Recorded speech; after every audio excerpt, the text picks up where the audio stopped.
Hello, children. The most awaited chapter, చాలా important chapter మనకు history 10th class సిబిఎస్ఈలో నుంచి the making of a global world. ఈ topic మనము మొదలుపెట్టే ముందు ఒక విషయం మీకు చెప్పాలి. Both English and Telugu explanation ఉంటుంది దీంట్లో. సో టాపిక్లోకి వెళ్ళిపోదాం మనము. Topic begins with a heading called as the pre modern world. The world which we are living now is known as modern world.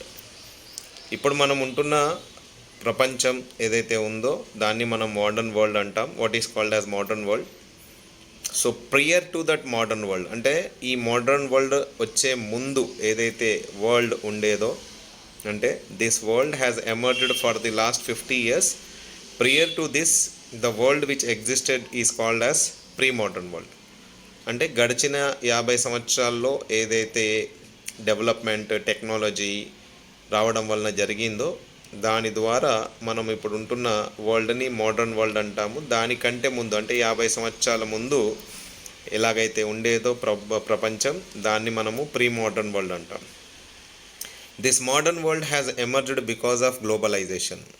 This modern world came in to existence because of globalisation. Globalisation కారణంగా ఇప్పుడు ఉంటున్న modern world రావడం జరిగింది. Globalisation అంటే ఏంటిది? ప్రపంచీకరణ. Globalisation is nothing but an economic system which changed the world in to a very small global world. ప్రపంచీకరణ కారణంగా ప్రపంచం మొత్తం చాలా చిన్నదిగా అనిపిస్తుంది. ఇప్పుడు మనకు ఒక చిన్న గ్లోబల్ వరల్డ్ లాగా మారిపోయింది. The total world has come or become a small global village or a global world. Ella, how can we say that? As you see nowadays, we can get anything from any part of the world, speak to anyone, can see anyone, share the knowledge, ideas and anything. It is more possible nowadays for everyone because of technology, because of communication. Anybody can speak to anyone in any part of the world, can purchase anything from any part of the world, can share their ideas and knowledge with anyone in any part of the world. ప్రపంచీకరణ కారణంగా ఈరోజు మనము ప్రపంచంలో ఏ మారుమూల ప్రాంతంలోనైనా కానీ ఎక్కడి నుంచైనా కానీ మనము వస్తువులను తెప్పించుకోగలుగుతున్నాము. జస్ట్ లైక్ ఇప్పుడు మనం కనుక గమనిస్తే అమెజాన్, ఫ్లిప్కార్ట్, దాని ద్వారా ఆన్లైన్ పర్చేజెస్ ద్వారా ఇంటర్నెట్ కారణంగా కమ్యూనికేషన్ కారణంగా ఈ వచ్చిన మార్పుల కారణంగా మనం ఎవరితో పడితే వాళ్ళతో మాట్లాడుకోగలుగుతున్నాం, ఎవరిని పడితే వాళ్ళను చూడగలుగుతున్నాం ఎదురెదురుగా టీవీ స్క్రీన్స్లో, మొబైల్ స్క్రీన్స్లో, ల్యాప్టాప్స్లో.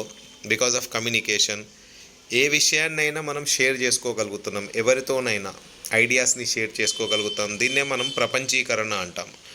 What is called as globalisation.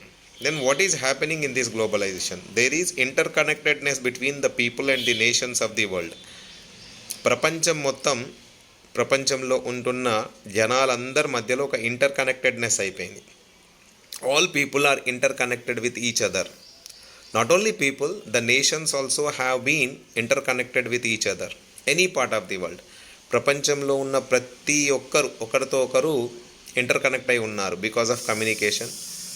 All the nations, not only అంటే ప్రజలొక్కరే కాకుండా దేశాలు కూడా, ఒక దేశం ఇంకో దేశం మధ్యలో సంబంధాలు మెరుగుపడ్డాయి, ఇంటర్ కనెక్టెడ్నెస్ వచ్చేసింది. These changes did not occur all in the sudden. The world which we are living today has emerged in phases.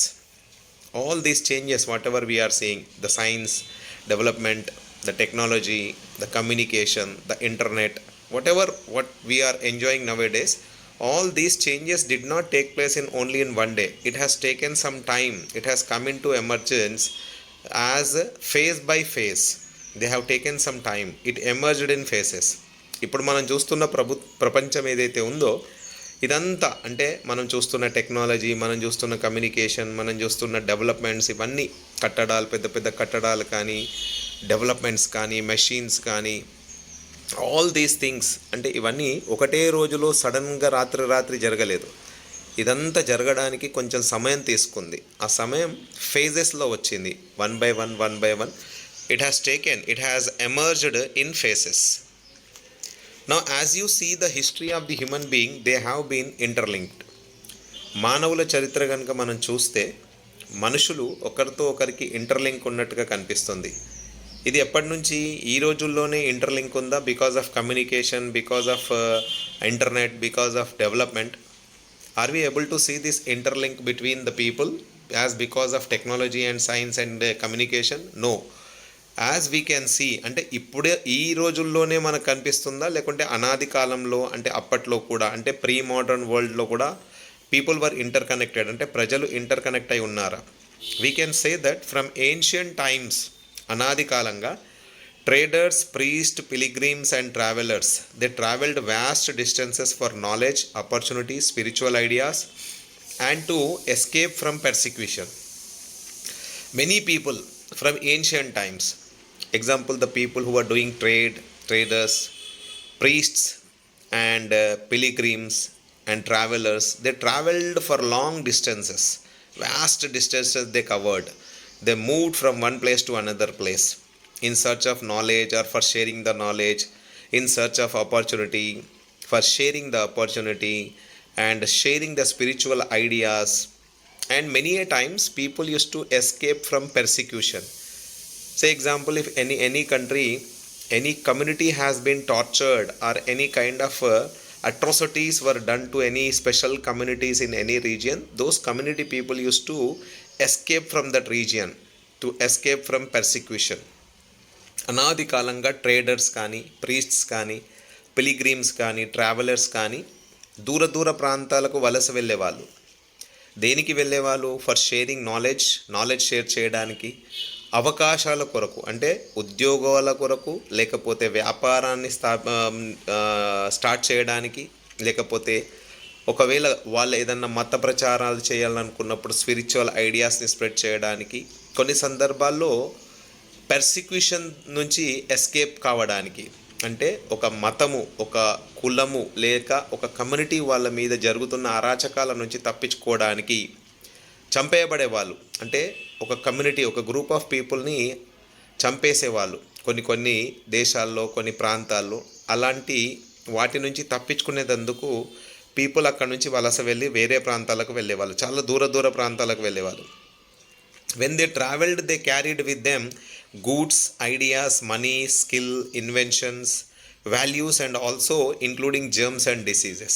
When people traveled from one place to another place, when they were traveling, no, they used to carry with them the goods, the money they used to carry, the skills what they have they used to carry with them, the inventions of that area from where they went, and they also used to carry the values of that place where they were living, which country they were living, which region they were living. And including when people used to travel from one place to another place, the diseases which they were having and the germs which are there with them, they used to carry them also.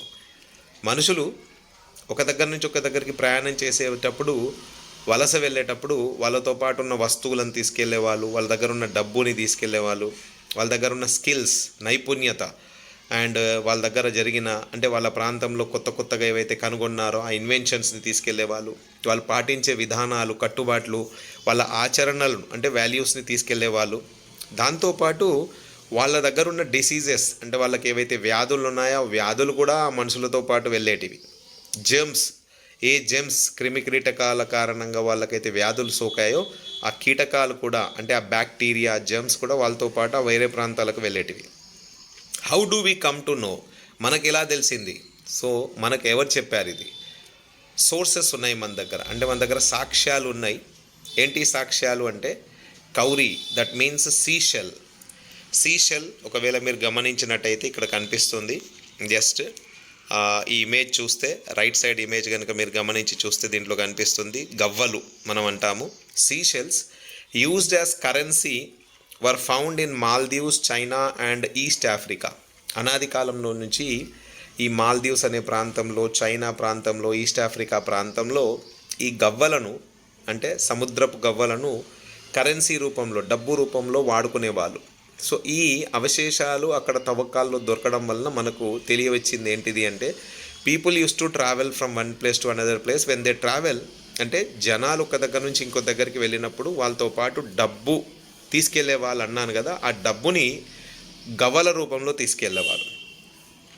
ఎక్కడెక్కడ దొరికాయి మనకు దీని అవశేషాలు అంటే మాల్దీవ్స్ ప్రాంతంలో, China and East Africa ప్రాంతాల్లో దొరికాయి. And also the image showing coastal trade existed between Indus civilisation and present day West Asia region. ఇంకోటి మనకిప్పుడు మీరు చూస్తున్న ఈ ఇమేజ్ కనుక గమనించి చూస్తే, జస్ట్ ఈ ఇమేజ్ గమనించి చూడండి. ఈ ఇమేజ్ని మీరు చూస్తే దీంట్లో మనకు మనుషుల ఇమేజ్తో పాటు ఒక పడవ ఇమేజ్ కనిపిస్తుంది, అంటే ఒక షిప్ లాంటిది ఒకటి కనిపిస్తుంది.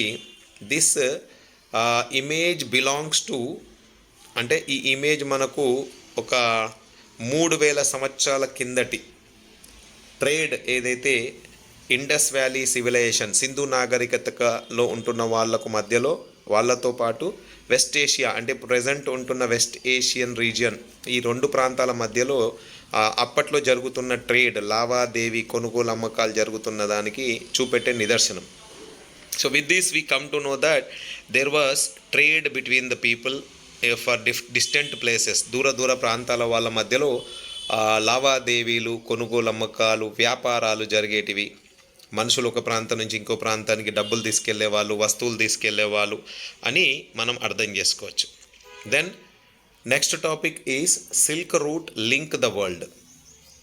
Silk route link the world, దీన్ని అర్థం చేసుకోవాలంటే 2 ప్రశ్నలకు మనం సమాధానం వెతుక్కోవాలి. We have to search answer for 2 questions. What are silk routes? Why are they called silk routes? Why are they called silk routes? Silk routes అంటే ఏంటిది? వీటిని సిల్క్ రూట్ అని ఎందుకు పిలిచేవాళ్ళు?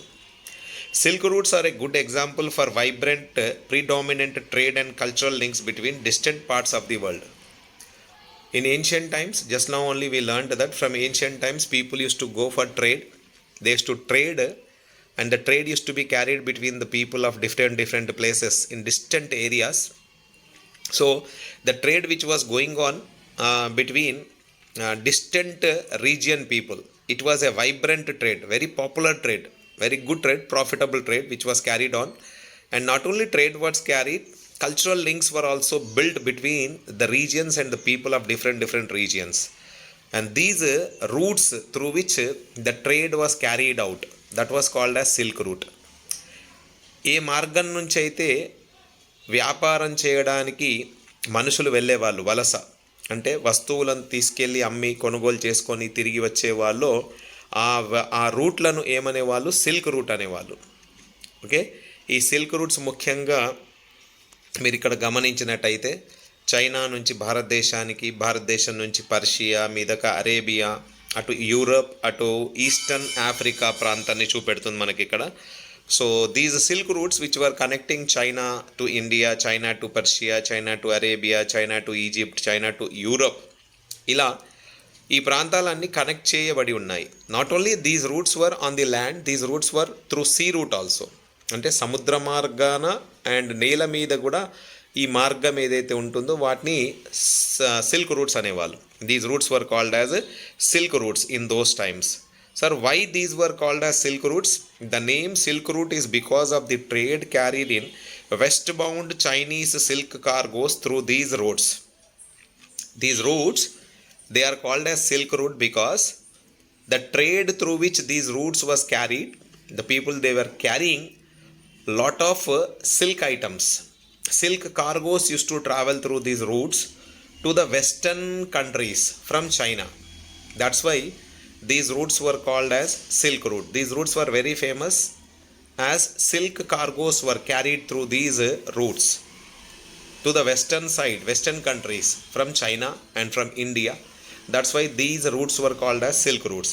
Silk route doesn't mean that only one route. There are many routes.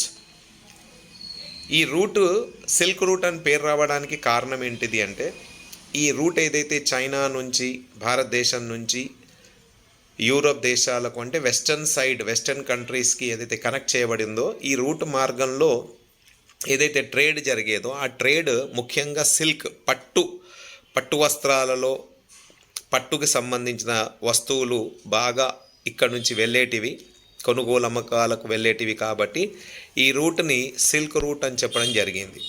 ముఖ్యంగా China నుంచి western కంట్రీస్కి ఈ సిల్క్ని తీసుకెళ్ళేవాళ్ళు, పట్టు వస్త్రాలను తీసుకెళ్లేవాళ్ళు. ఒక రూట్ కాదు, ఇక్కడ చాలా రూట్స్ ఉన్నాయి. There are many silk routes. Historians that's why identified several silk routes over land and sea connecting Asia with Europe and North Africa.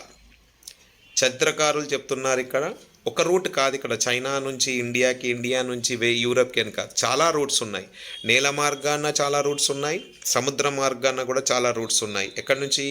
China నుంచి ఏషియాకి, ఏషియన్ కంట్రీస్కి, అదర్ కంట్రీస్కి, యూరప్కి అండ్ నార్త్ ఆఫ్రికాకి. And they have known to exist since Chinese era and continued till 15th century. ఈ routes అనేటివి ఎప్పటి నుంచి ఉన్నాయి అంటే అనాది కాలంగా క్రిస్టియన్ ఎరా నాటి నుంచి 15వ శతాబ్దం వరకు ఎగ్జిస్ట్ అయ్యాయని చెబుతున్నారు చరిత్రకారులు. These roots they were existing prior to Chinese ఎరా, క్రిస్టియన్ ఎరా, they were existing prior to Christian era and they continued till 15th century. 15వ శతాబ్దం దాకా ఇవి ఎగ్జిస్ట్ అయ్యాయని చరిత్రకారులు చెప్తున్నారు. సీ హియర్ రూట్ చైనా నుంచి ఇండియాకి, ఇండియా నుంచి యూరప్కి, యూరప్ నుంచి ఈజిప్ట్కి, ఈజిప్ట్ నుంచి అగైన్ పర్షియాకి. ఇలా ఈ routes they were called as silk routes. What else was carried through these routes? ఇంకేమన్నా వస్తువులు తీసుకెళ్లే వాళ్ళ? ఓన్లీ సిల్కే తీసుకెళ్లే వాళ్ళ? Only silk was carried through this routes or some any other items were also taken? Yes sir, Chinese pottery was taken from these routes, textile and spices from India and Southeast Asia. China నుంచి pottery తీసుకెళ్లే వాళ్ళు. China pottery చాలా famous, Chinese porcelain. And India నుంచి, భారతదేశం నుంచి వస్త్రాలు, textiles and spices, మసాలాలు, ఇవి ఇండియా నుంచి వెళ్ళేటివి. అండ్ సౌత్ ఈస్ట్ ఏషియా నుంచి కూడా చాలా వస్తువులను ఈ నీల మార్గం ద్వారా లేకపోతే సముద్ర మార్గం ద్వారా ట్రేడ్ చేసేవాళ్ళు, వ్యాపారం జరిగేది. In return what did they get? In return they got precious metals, gold and silver from Europe to Asia. When they were taking silk textiles and they were taking spices and they were taking textiles, when they sold all these things in Europe and West Asia and when they sold all these things in Africa, from there the traders used to get back again what they used to get? Precious metals. Precious మెటల్స్ని తీసుకొచ్చే వాళ్ళు అక్కడి నుంచి, gold, బంగారం, silver, వజ్ర వైడూర్యాలు అక్కడి నుంచి, అంటే ఎక్కడి నుంచి? యూరోప్ నుంచి ఏషియాకి పట్టుకొచ్చేవాళ్ళు. అంటే ఇన్ రిటర్న్ ఈ బిజినెస్కి బదులుగా, అంటే ఈ వస్తువులు అక్కడ అమ్మకాలు చేసినప్పుడు వాళ్ళు దానికి బదులుగా ప్రీషియస్ మెటల్స్ తీసుకొచ్చేవాళ్ళు, గోల్డ్ అండ్ సిల్వర్ని తీసుకొచ్చేవాళ్ళు from Europe to Asia. Then trade ఒకటే జరిగేదా అంటే వ్యాపారం ఒకటే జరిగేదా? లావాదేవీలు, కొనుగోలు, అమ్మకాలు ఒకటే జరిగేదా? ఇంకేమన్నా ఉండేదా? Trade and culture exchange went hand in hand. ట్రేడ్తో పాటు, వ్యాపారంతో పాటు మన సంస్కృతి కూడా, అంటే ఒక ప్రాంతంలో పాటిస్తున్న సంస్కృతి ఇంకో దేశానికి, ఇంకో ప్రాంతానికి కూడా ఆ సంస్కృతి తీసుకెళ్ళడం జరిగేది. సంస్కృతి అంటే ఒక ప్రాంతంలో నివాసం ఉంటున్న వాళ్ళు పాటించే విధానాలు, వాళ్ళ కట్టుబాట్లు, వాళ్ళ తిండి అలవాట్లు, వాళ్ళ బట్టలు, వాళ్ళ వేషధారణ, వాళ్ళు పాటించే ఆచరణలు కానీ, ఇవన్నీ ఒక దగ్గర నుంచి ఇంకో దగ్గరికి వాళ్ళు వెళ్ళినప్పుడు ఇవన్నీ అక్కడికి తీసుకెళ్ళి అక్కడ కూడా అక్కడ ఉన్న వాళ్ళకు అలవాటు చేయడం, కాకపోతే అక్కడ ప్రభావితం చేయడం జరిగేది. Trade, there was cultural exchange as early. Besides ట్రేడ్తో పాటు కల్చర్ కూడా ఎగ్జిట్ అయ్యేది అని మనం చెప్పుకోగలం. Christian missionaries, later Muslims, preachers and before all Buddhism emerged as a spread to various regions through these silk routes. Christian missionaries, when they traveled from Europe, they came towards Asian countries and African countries. They came to Africa and they came to Asia for spreading Christian missionary ideas. And even the preachers who were following Buddhism and the Muslim preachers, when they tried to travel through the regions where they tried to preach their religion, and Buddhism, when it has emerged in India, it got spread to various regions through these silk routes only. Christian missionaries యూరోప ఖండం నుంచి Asia ఖండంలోకి వచ్చినప్పుడు Christian machineries వాళ్ళ machinery ఐడియాస్ని spread చేసే ప్రయత్నం చేశారు. ముస్లిం preachers Arab ప్రాంతంలో నుంచి ఇటు భారతదేశానికి లేకపోతే చైనాకి వెళ్ళినప్పుడు, లేకపోతే సౌత్ ఈస్ట్ ఏషియా ప్రాంతాలకు వెళ్ళినప్పుడు ముస్లిం ప్రీచర్స్ తమ మత ప్రచారాన్ని చేసే ప్రయత్నం చేశారు. బుద్ధిజం భారతదేశంలో ఎమర్జ్ అయినప్పుడు Buddhist ideas, Buddhist monks, Buddhist గురువులు మతాన్ని తమ మతంలో ఉంటున్న ఆచరణలు కానీ వాటి ఐడియాస్ కానీ దాని ప్రచారాన్ని చేసుకుంటూ వేరియస్ రీజన్స్కి వెళ్ళడం జరిగింది ఈ సిల్క్ రూట్స్ మార్గాన్ని. అందుకే ఈ సిల్క్ రూట్స్ని ఏమంటారు? Silk roots were not only useful for doing trade, they were also useful for the cultural exchange. Silk roots ఏవైతే ఉన్నాయో వ్యాపారానికి ఉపయోగపడమే కాకుండా కల్చర్, సంస్కృతి ఒక ప్రాంతం నుంచి ఇంకో ప్రాంతానికి వెళ్ళడానికి కూడా ఉపయోగపడ్డాయి. Next topic is food travel, spaghetti and potato. ప్రజలు వాళ్ళు వాడుతున్న ఆహారపు అలవాట్లు దాని గురించి చదువుకుందాం. Food gives us good example of cultural and trade exchange. Food, ఆహారపు అలవాట్లను కనుక మనం చూస్తే ఒక ప్రాంతంలో నుంచి మనకు తెలిసొస్తుంది, అక్కడ ఉంటున్న వాళ్ళ అలవాట్లను చూస్తే కల్చర్ స్ప్రెడ్ అయింది, కల్చర్ ఎక్స్చేంజ్ అయింది, ట్రేడ్ ఎక్స్చేంజ్తో పాటు అని తెలిసొస్తుంది. ఎలా అంటే అప్పట్లో traders and travelers introduced new crops to the lands they traveled. When people they traveled from one region to another region, just like traders, travelers, merchants, when they went to other regions, they carried with them the food what they were using. They used the crops, they introduced the crops to the new regions.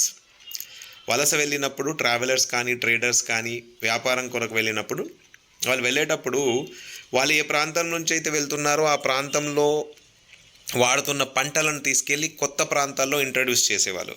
For example మనం గమనిస్తే, అంటే if we see the example, noodles were introduced by Chinese in West to be called as spaghetti. Noodles which were used very famous in China. When Chinese merchants and traders traveled to western side, West Asia and European side, they carried these noodles, and these noodles nowadays are called as spaghetti in West Asia. Similarly, అంటే చైనీయులు వాళ్ళ దగ్గర వాడుతున్న ఆహారం noodles రూపంలో ఏదైతే వాడతారో దాన్ని వాళ్ళు western Asian countries and Europe కంట్రీస్లో వెస్ట్లో ఇంట్రడ్యూస్ చేసినప్పుడు అక్కడ అది అలవాటు చేశారు అక్కడ ఉన్న వాళ్ళకు. అది ఇప్పుడు స్పాగెటీగా ప్రచారంలో ఉంది. Then Arab countries they carried pasta from Arab regions to Sicily and island in Italy and of Italy.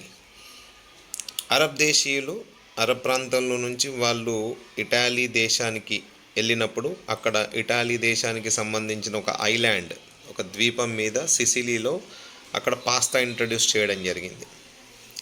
So when Arab people they carried pasta from their region when they went as a traders, travelers to the land of Sicily, which is an island of Italy, they introduced this pasta there.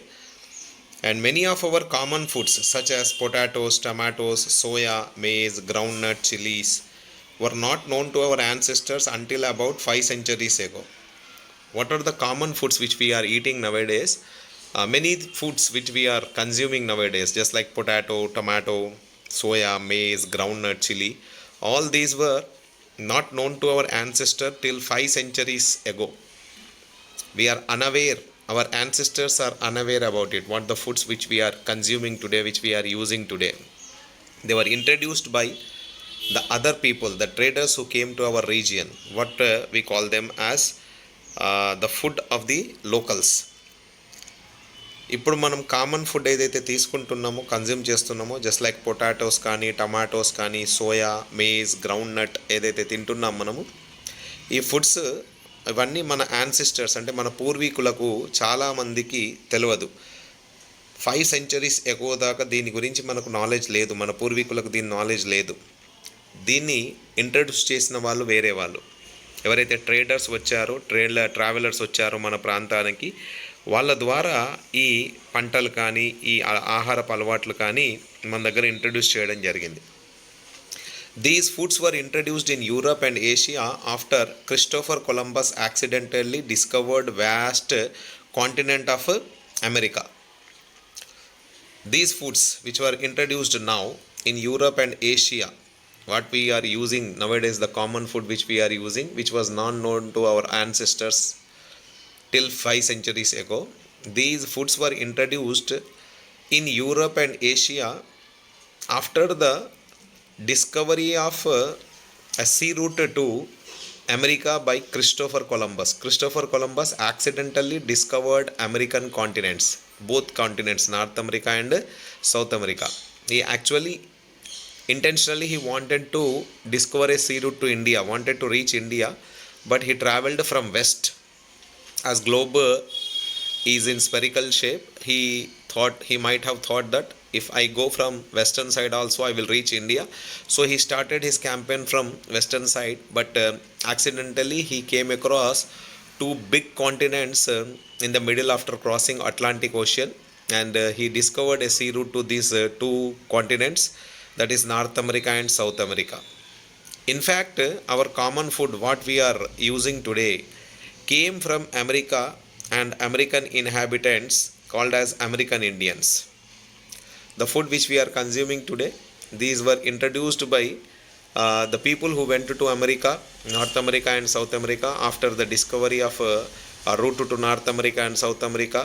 Once Christopher Columbus discovered a sea route, people from there came back again to Europe and Asia, and they introduced these common foods what we are using today, which were brought from America, which were actually called as the common foods of American inhabitants who are called as American Indians.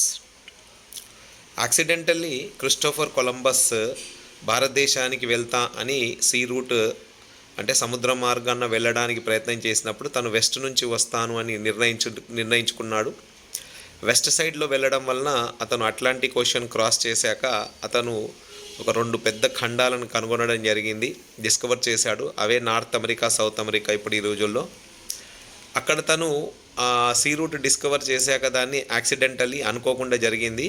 దాని తర్వాత చాలామంది వెళ్ళడం జరిగింది అక్కడికి, north America, south America. అక్కడ నుంచి local ఫుడ్ని చాలామంది తీసుకొచ్చి యూరోప్లో, ఏషియాలో ఇంట్రడ్యూస్ చేయడం జరిగింది. ఇప్పుడు మనం తింటున్న కామన్ ఫుడ్ ఏదైతే ఉందో ఇది ఒకప్పుడు క్రిస్టోఫర్ కొలంబస్ యాక్సిడెంటల్గా అంటే అనుకోకుండా డిస్కవర్ చేసిన అమెరికాలో వాడకంలో ఉన్న ఆహారం, ఫుడ్ ఏదైతే క్రాప్స్ ఉన్నాయో, పంటలు, అవి తీసుకొచ్చి మన భారతదేశం, మన ఏషియన్ ఖండంలో కానీ లేకపోతే అమెరికా, యూరోపా ఖండంలో ఇంట్రడ్యూస్ చేయడం జరిగింది. So from that day onwards we came to know about these common foods. Sometimes the new crops could make the difference in the life and death of the people. చాలా సందర్భాల్లో food కూడా అంటే ఆహారపు అలవాట్లు కూడా మనుషులు ఒక ప్రాంతంలో జీవిస్తున్నప్పుడు వాళ్ళ జీవితం మీద ప్రభావం చూపెట్టడం జరుగుతుంది. వాళ్ళకు జీవన్ మరణం అనే పరిస్థితి కూడా తీసుకురావడం జరుగుతుంది కొన్ని సందర్భాల్లో పంటల కారణంగా. Many a times crops have played an important role in deciding the life and death of the people. What has happened here? Example, Europe's poor people began to eat better and live longer with the introduction of humble potato. When potato was brought from America and introduced in Europe, many people, those who are poor peasants living in Europe, those who are unable to get good food earlier, they are unable to get a good nutrition food as they were very poor, they were unable to get the food, purchase the food. Now when potato was introduced, as it is called as humble potato. Why humble potato? Because it was very cheap. Including cheaper, it was nutritious, and it was also fulfilling the hunger of the people. So European people who were earlier very poor, they began to consume this potato and live longer and eat better, consume good amount of potato and fulfill their hunger and fulfill their needs of nutrition. And that's why they were able to live longer. Sometimes new crops could make the difference in life and death of the people. కొన్ని సందర్భాల్లో మనము introduce చేసిన food కానీ, ఆహారపు అలవాట్లు కానీ, ఆహారం కానీ, పంటలు కానీ లైఫ్ అండ్ డెత్ మీద ప్రభావం చూపెడతాయని చెప్పాను కదా. ఎగ్జాంపుల్ తీసుకుంటే యూరోప్లో అక్కడ ఉంటున్న వాళ్ళు చాలా పేద పీజెంట్స్గా ఉంటున్నారు. వాళ్లకు సరి అయిన విధంగా పౌష్టికరమైన భోజనం, ఆహారం దొరక్కపోయేది. వాళ్ళు అనారోగ్యం పాలవ్వడం అనేది జరిగేది. అయితే ఎప్పుడైతే ఈ పొటాటోని అమెరికా నుంచి తీసుకొచ్చి యూరోపా ఖండంలో ఇంట్రొడ్యూస్ చేయడం జరిగిందో, which is called as humble potato. దీన్ని హంబుల్ పొటాటో అనేవాళ్ళు. అంటే పేదవాడు కూడా దీన్ని కొనుక్కొని దీన్ని ఆస్వాదించేవాడు, తినేవాడు. అండ్ దీన్ని తిన్నాక వాళ్ళ ఆరోగ్యం మెరుగుపడడం, వాళ్ళ లైఫ్ స్పాన్ పెరగడం, అంటే ఎక్కువ కాలం వాళ్ళు జీవించడం అనేది జరిగింది యూరోప్లో. అండ్ ఇది మనకు ఒక పాజిటివ్ పాయింట్గా తీసుకోవచ్చు. నెగిటివ్ పాయింట్ కూడా కనుక మనం గమనిస్తే, అంటే Ireland poor peasants became so dependent on potatoes that when disease destroyed potatoes crop several thousands and had died because of starvation. Europa ఖండంలో పొటాటోని ఇంట్రడ్యూస్ చేసినప్పుడు చాలామంది దీని మీద ఆధారపడడం, దీన్నే ముఖ్యమైన ఆహారం అలవాట్లో మార్చుకొని దీన్ని వాడుకోవడం జరిగింది. So many people they started to consume potato. Example in Ireland అనే ప్రాంతంలో ఈ పొటాటోని ఇంట్రడ్యూస్ చేసినప్పుడు చాలామంది దీని మీదనే ఆధారపడి దీన్నే ముఖ్యమైన ఆహారంగా తీసుకుంటూ వాళ్ళ ఆరోగ్యాలు మెరుగుపరుచుకొని లైఫ్ స్పాన్ని పెంచుకోవడం జరిగింది. కానీ ఒక సందర్భంలో, అంటే once a disease destroyed the potato crop, ఒకసారి ఒక వ్యాధి సోకి ఆ పొటాటో పంట మొత్తం నష్టపోవడం జరిగింది. ఆ జరిగిన నష్టం కారణంగా ఆ పొటాటో అందుబాటులో లేక, అంటే people were unable to get the potato and they were unable to fulfil there hunger and nutrition needs. వాళ్ళకు అప్పుడు కావాల్సిన మందం ఆహారం అనేది దొరక్క పొటాటో పంట నష్టపోవడం వలన వేల మంది చనిపోవడం, అంటే ఆకలి చావులు చనిపోవడం జరిగింది. సో ఇలా మనం చెప్పుకోవచ్చు, కొన్ని సందర్భాల్లో ఫుడ్ అంటే ఆహారం కానీ ఆహారపు అలవాట్లు కానీ మనిషి యొక్క జీవితం, తన యొక్క లైఫ్ అండ్ డెత్ని ప్రభావం చేస్తుంది అని చెప్పుకోవచ్చు.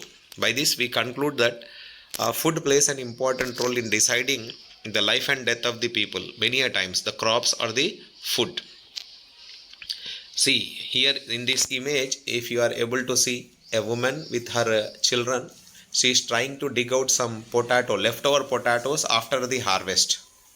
ఇక్కడ ఒక ఇమేజ్లో మీరు గమనించండి, ఒక స్త్రీ తన చిన్న పిల్లలతో హార్వెస్ట్ చేసినాక, అంటే పొటాటో హార్వెస్ట్ అయిపోయాక, అంటే పొటాటో పంట అక్కడ నుంచి తీసేశాక కూడా అప్పుడు పొటాటోస్ దొరకట్లేదు కాబట్టి తవ్వకాలు చేసి చూస్తున్నారు. చిన్నపిల్లవాడు ఆ తల్లి ఏమన్నా మిగిలిపోయిన పొటాటోస్ కనుక దొరికితే వాళ్ళ ఆహారాన్ని, అంటే ఆహారం రూపంలో దొరికితే వాళ్ళు తీసుకొని వాళ్ళు సాటిస్ఫై అవుదామనే చేస్తున్న ప్రయత్నం అక్కడ మనం గమనిస్తే ఈ ఇమేజ్లో. Then next topic is conquest, disease and trade. If you come across to see conquest, disease and trade. Next topic conquest, disease and trade. Conquest ఆక్రమణ, డిసీజ్ వ్యాధి అండ్ ట్రేడ్ వ్యాపారం. Europe found a new sea route. Europeans found a new sea route to Asia. Conquest, disease and trade. ఆక్రమణ చేయడం వేరే ప్రాంతాల మీద, వ్యాధి and వ్యాపారం. ఈ మూడు టాపిక్లు డిస్కస్ చేద్దాం. Europeans found a sea route to Asia and America, and the pre-modern world shrank, became very smaller. What do we understand from this? When Europeans, when they either by accidentally or by intentionally, many of the European sailors, they discovered routes to Asia and America. Just like Vasco da Gama, he discovered the sea route to India, and Christopher Columbus, just now only we understood that accidentally he discovered a sea route to America. When people came to know about two different continents, that is Asian continent and American continent, the world became very smaller. The pre-modern world became very smaller, shrank. ఐరోపా దేశవాసులు, ఐరోపా ఖండవాసులు, Europe ఖండంలో ఉన్న వాళ్ళు accidentally are intentionally, తెలుసో తెలియకనో are ఇంటెన్షనల్గా వాళ్ళు see roots కనుగొనడం జరిగింది ఏషియాకి and అమెరికాకి. ఎప్పుడైతే ఈ సీ రూట్స్ కనుగొనడం జరిగిందో the pre modern world shrank, అంటే ప్రీ మోడర్న్ వరల్డ్ ఏదైతే ఉందో అప్పటిదాకా అది చాలా చిన్నదిగా మారిపోయింది. అంటే ఒక దగ్గర నుంచి ఇంకో దగ్గరికి వెళ్ళడం అనేది చాలా సులభంగా మారిపోయింది. సముద్ర మార్గాన కొత్త ప్రాంతాలకు వెళ్ళడం చాలా సులభంగా మారిపోయింది. It became very smaller. Prior to this, Indian Ocean was known for its bustling trade of goods, people, knowledge and culture. But now, after the discovery of sea route to India, helped expand and redirect the trade into Europe. Earlier, before the discovery of sea route to India by the Europeans, the trade which was carried between Asia and other regions through Indian Ocean which was very famous trade, popular trade, which was profitable trade, as it was called as bustling trade. The trade was carried on between the goods, the people. Sharing of knowledge and sharing of culture was carried out through this route. But when the discovery of sea route to India was done, it helped to expand this trade beyond Indian Ocean to or redirect this trade into Europe. Now, the trade earlier which was done through the Indian Ocean was confined only to the regions surrounding the Indian Ocean and the regions known to the Asians. But now, when the sea route was discovered, the discovery of this sea route led to the expansion of trade from not only Indian Ocean or Asian countries. It now expanded or redirected towards Europe. ఎప్పుడైతే కొత్త sea route కనుగొనడం జరిగిందో Europe people ద్వారా, అప్పటి నుంచి world చాలా చిన్నదిగా మారిపోయిందని చెప్పాను కదా.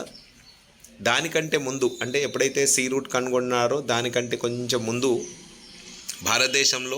భారతదేశం పక్కకున్న హిందూ మహాసముద్రం, ఇండియన్ ఓషన్ మార్గంలో చాలా మంచి ట్రేడ్ జరిగేది, వ్యాపారం అనేది జరిగేది, బస్ట్లింగ్ ట్రేడ్, మంచి లాభాలతో కూడిన ట్రేడ్ జరిగేది.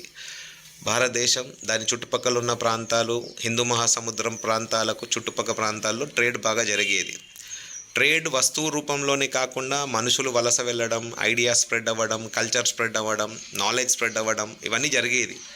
కానీ ఒక్కసారి సీ రూట్ ఇండియా కనుగొనడం వలన ఏమైపోయింది అంటే ఈ ట్రేడ్ అక్కడికే పరిమితం లేదు. ఇప్పుడు అక్కడి నుంచి అది యూరోపా దేశంలోకి రీడైరెక్ట్ చేయబడ్డది, ఎక్స్పాండ్ అయిపోయింది. అంటే విస్తరింపజేయడం అనేది జరిగింది. అంటే ట్రేడ్ విస్తరణ అనేది జరిగింది. Expansion of the trade from Indian ocean to Africa and to Europe వరకు ఇది ఎక్స్పాండ్ అవ్వడం జరిగింది. As America is discovered, now its vast lands and agricultural crops and abundant minerals began to transform trade and change lives of the people everywhere. Once the trade route or sea route was discovered to America, and this made the Europeans, this made the African people, or this made the people of other regions to go and search for vast lands which were empty lands found in America, which were vast agricultural lands useful for doing agriculture. People went there and discovered that they found that many lands were there which were vast agricultural lands which are abundantly available. Abundant mineral sources are available. Now, these were useful for the people who went there, and they settled there and they started doing agriculture, started mining the minerals, and these things made them to earn good profits, and these profits transformed the trade and transformed and changed the lives of the people of Europe and everywhere. ఒక్కసారి America sea route కనుగొనడం జరిగాక people of Europe, అంటే యూరోప్లో ఉంటున్న వాళ్ళకందరికీ Europe ఖండం గురించి తెలిసాక అక్కడికి వెళ్ళడం జరిగింది చాలామంది.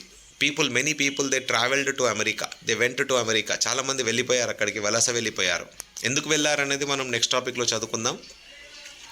చాలామంది అక్కడికి వెళ్ళాక వాళ్ళకి ఏం తెలిసి వచ్చింది అంటే అమెరికాలో వాస్ట్ ల్యాండ్స్ ఉన్నాయి, అగ్రికల్చర్ అంటే వ్యవసాయానికి ఉపయోగపడే భూములు చాలా ఉన్నాయి, అండ్ ఖనిజాలు, vast minerals, abundant minerals are available. చాలామంది అక్కడికి వలస వెళ్ళి వ్యాపారం చేసి, చాలామంది అక్కడికి వెళ్ళి ఖనిజాలను తీసి, అంటే మినరల్స్ని మైన్ చేసి, అగ్రికల్చర్ చేసి, పంటలు బాగా పండించి మంచి లాభాలు సంపాదించారు. ఈ లాభాల ద్వారా వీళ్ళ లైఫ్ ట్రాన్స్ఫార్మ్ అయిపోయింది. లైఫే కాకుండా ట్రేడ్ అంటే వ్యాపారం కూడా చాలా ట్రాన్స్ఫర్మేషన్ అనేది జరిగింది వీళ్ళ వ్యాపారంలో కూడా. వాళ్ళ జీవితాలు కూడా మెరుగుపడ్డాయి. Changed the lives of the people in Europe. ఐరోపా ఖండంలో ఉంటున్న వాళ్ళ జీవితాలన్నీ బాగుపడ్డాయి అన్నట్టు. Minerals like silver from mines of Peru and Mexico improved the financial conditions of the Europes which helped them to improve their trade with Asia. Many people, when they went to America, not only North America, even into South America they went. In South America, a country by name called as Peru, and in North America, a country by name called as Mexico. These regions were very famous for precious metals like silver. When once the people went there and they mined silver, which is a precious metal, and this improved their financial condition. The people's financial condition became good. They became rich by earning good profit by selling these metals, and which transformed the life of the Europeans, which helped them to improve their trade with Asia. Now as they got money, good amount of money, good amount of precious metals with them, this made them to do good trade with the Asian people, or the people who are living in Asia. Good trade contacts came into existence. Minerals like silver, అంటే ఎప్పుడైతే యూరోప్లో ఉంటున్న వాళ్ళు అమెరికాకి వెళ్ళడం జరిగిందో, అమెరికాలో south America Peru అనే దేశంలో, నార్త్ అమెరికాలో మెక్సికో అనే దేశానికి వెళ్ళినప్పుడు అక్కడ వాళ్ళు సిల్వర్ అనే మెటల్ని కనుగొనడం జరిగింది. అక్కడ మైన్స్లో ఇది దొరకడం జరిగింది. కాబట్టి ఆ మైన్స్లో మైనింగ్ చేసి సిల్వర్ని అక్కడ నుంచి తవ్వి తీసి దాన్ని మైనింగ్ చేసి తీసుకొచ్చి మంచి లాభాలు సంపాదించి వాళ్ళ జీవితాలను మెరుగుపరుచుకున్నారు. జీవితాలు మెరుగుపడమే కాకుండా వాళ్ళ యొక్క ట్రేడ్ కండిషన్స్, అంటే వ్యాపారం చేసే పరిస్థితి కూడా మారిపోయింది. ఇంతకుముందు పేదవాళ్ళుగా ఉండేవాళ్ళు ఇప్పుడు ధనవంతులుగా మారిపోయి మంచి లాభాలు సంపాదించి ఏషియన్ కంట్రీస్తో ట్రేడ్ చేయడం మొదలుపెట్టారు. They started doing good trade with the Asian people, and that improved the trade between Asia and Europe. యూరప్కును ఏషియాకి మధ్యలో వ్యాపారం చాలా మెరుగుపడ్డది దీని కారణంగా. Many expeditions set off in search of fabled wealth of El Dorado, a fabled city of gold. Many people, when they were going to America, North America and South America, and even there were stories saying that there was a city by name called as El Dorado, a fabled city which was having fabled gold. అంటే ఒక అప్పట్లో ఒక ఆచరణ ఏంటిది అంటే అప్పట్లో చాలా ప్రచారం జరిగేది. ఒక ఎల్డరాడో అనే ఒక సిటీ ఉంటుంది, అక్కడ అది మొత్తం బంగారంతో కట్టి ఉంటుంది, బంగారం బాగా దొరుకుతుంది. And it was called as బంగారు గనులు బాగా ఉన్నాయి, సువర్ణగిరి లాగా, అంటే మొత్తం బంగారంతో కట్టి ఉంటుంది అనే ప్రచారం బాగుండేది. కాబట్టి చాలామంది దాన్ని వెతకడానికి వెళ్ళేవాళ్ళు, దాని ఒక డిస్కవరీలో పడ్డారు చాలామంది. Many people they went to that fabled wealth. అంటే వాస్తవానికి ఆ వెల్త్ ఉందా లేదా అనేది తెలియదు, కానీ ఆ వెల్త్ని సాధించడానికి చాలామంది ఎల్డోరాడోకి వెళ్ళడం జరిగింది. అండ్ దాంట్లో చాలామంది from Europe when they went in search of this fabled gold or fabled city, and through this the Spanish and Portuguese also went. యూరోప్లో ఉంటున్న స్పెయిన్ దేశానికి చెందిన వాళ్ళు, స్పెయిన్ దేశవాసులు అండ్ పోర్చుగీస్ వాళ్ళు కూడా నార్త్ అమెరికా, సౌత్ అమెరికాలో కొన్ని ప్రాంతాలను ఆక్రమించి వాటిని కాలనీస్గా మార్చుకోవడం జరిగింది.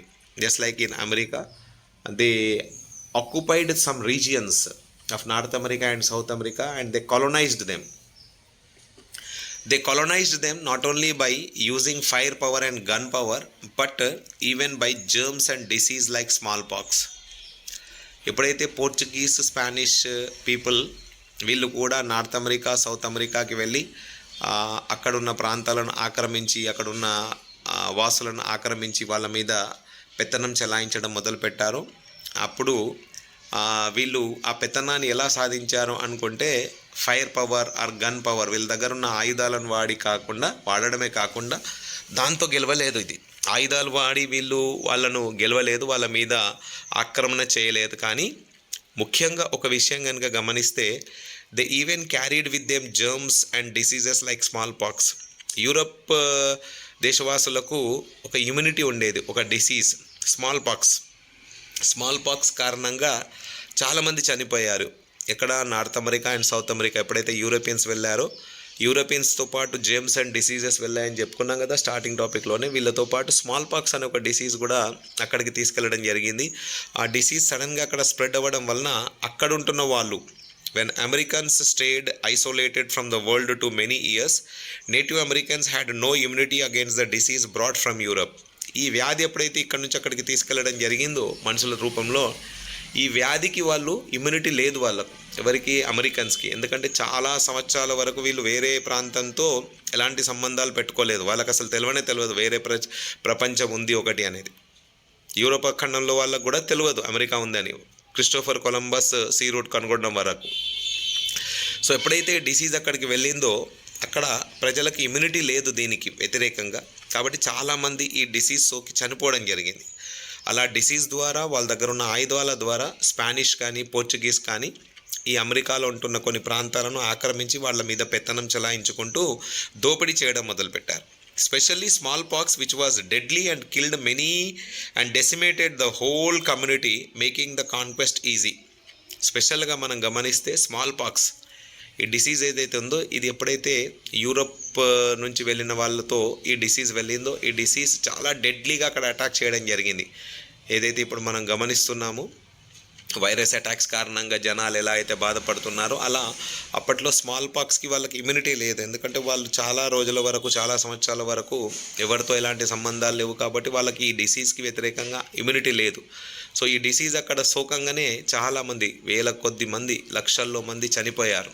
ఇలా చనిపోవడం వలన చాలా ప్రాంతాలు అయితే మొత్తం డెసిమేటెడ్, ఎవ్వరు లేకుండా మొత్తం చావుల కారణంగా మొత్తం డెసిమేట్ అయిపోయింది, మొత్తం ఖాళీ అయిపోవడం జరిగింది. చాలామంది నిరాశకు గురై వలస వెళ్ళిపోవడం, చాలామంది నిరాశ కారణంగా అంటే చావులు చచ్చిపోతున్నారు కాబట్టి చాలామంది ఈజీగా యుద్ధంలో ఓడిపోవడం అనేది జరిగింది. Spanish people and Portuguese people were able to easily conquer them and dominate them. ఈ స్పానిష్ దేశవాసులు పోర్చుగీస్ దేశవాసులు ఈజీగా ఈ డిసీజ్ని అక్కడ ఇంట్రొడ్యూస్ చేసినప్పుడు ఈ డిసీజ్ కారణంగా వాళ్ళు ఈజీగా ఓడిపోయారు, లొంగిపోవడం జరిగింది. And which made the conquest very easy. ఆక్రమణ అనేది చాలా ఈజీగా జరిగిపోయింది. Thousands of people fled from Europe to America. Why? Until 19th century, poverty, hunger, disease were common in Europe. Cities were overcrowded, religious conflicts were common, and religious dissenters were persecuted. So people fled to America. ఇది జరుగుతున్నప్పుడు 19వ శతాబ్దంలో అంటే most probably many people who flood from Europe to America, చాలామంది 19వ శతాబ్దంలో Europe నుంచి అమెరికాకి పారిపోయారు, వలస వెళ్ళిపోయారు. ఎందుకు? Until 19th century, poverty, hunger, disease were very common in Europe. Everywhere you see, there was poverty. People were dying because of hunger, because of starvation, because of disease. Everywhere, the cities were overcrowded. Religious conflicts were there. And religious dissenters were persecuted and people were killed. And because of all these things, many people, they fled to America in search of opportunities of doing agriculture, opportunities of starting a new business, opportunities of getting new food. So చాలామంది America నుంచి పారిపోయారు. ఎక్కడికి? చాలామంది Europe నుంచి అమెరికాకి పారిపోవడం జరిగింది, వలస వెళ్ళడం జరిగింది 19వ శతాబ్దంలో. ఎందుకు జరిగింది? బికాస్ యూరప్లో చాలామంది అప్పటికి పేదరికంతో బాధపడుతున్నారు, ఆకలి చావులు చనిపోతున్నారు, చావులు ఎక్కువ, అండ్ మతపరమైన గొడవలు బాగా ఎక్కువ. ఈ మతపరమైన గొడవల కారణంగా మతాన్ని వ్యతిరేకించిన వాళ్ళను నరికేయడం, చంపేయడం, ఊచకోత కోయడం అనేది బాగా జరుగుతుంది యూరప్లో అప్పటికి. సో వీటి నుంచి తప్పించుకోవడానికి చాలామంది యూరప్ నుంచి పారిపోయి వలస వెళ్ళిపోయి అమెరికాలో సెటిల్ అయిపోయారు. Here in America they started plantation, growing cotton, sugar cane for European markets and earned profits. ఎప్పుడైతే అక్కడి నుంచి పారిపోయి ఇక్కడికి వచ్చేసి అమెరికాలో సెటిల్ అయిపోయి అమెరికాలో వీళ్ళు పంటలు పండించడం, ప్లాంటేషన్ క్రాప్స్ని పండించడం, కాటన్, షుగర్ కేన్ని బాగా పండించి వీటిని మళ్ళీ తిరిగి యూరోపియన్ మార్కెట్స్లో అమ్మి మంచి లాభాలు సంపాదించారు.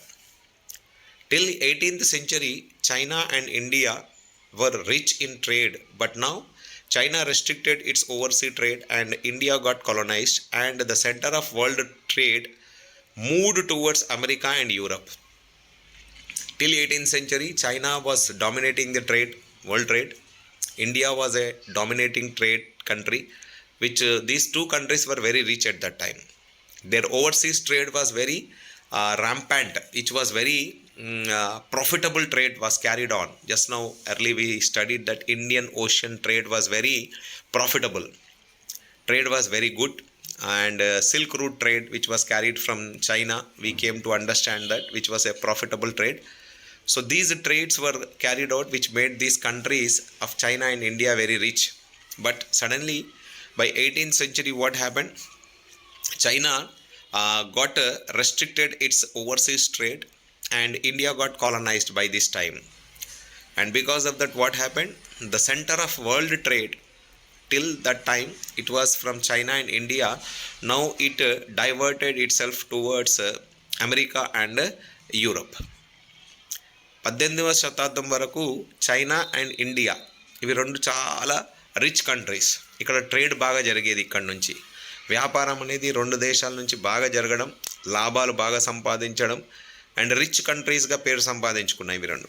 కానీ 18వ శతాబ్దం వచ్చేసరికి చైనా తన ట్రేడ్ని రెస్ట్రిక్ట్ చేసుకున్నది. ఓవర్సీస్ ట్రేడ్, సముద్ర మార్గాన ఏదైతే వ్యాపారం జరుగుతుందో దాన్ని నిలువరించడం జరిగింది, రెస్ట్రిక్ట్ చేసేసింది, ఆపేసింది, తక్కువ చేసేసింది. అండ్ అదే సమయానికి భారతదేశం కలోనైజ్ అవ్వడం జరిగింది. East India Company from England colonized India by 18th century. భారతదేశం అప్పటికి బ్రిటిష్ కంట్రోల్లోకి వచ్చేసింది.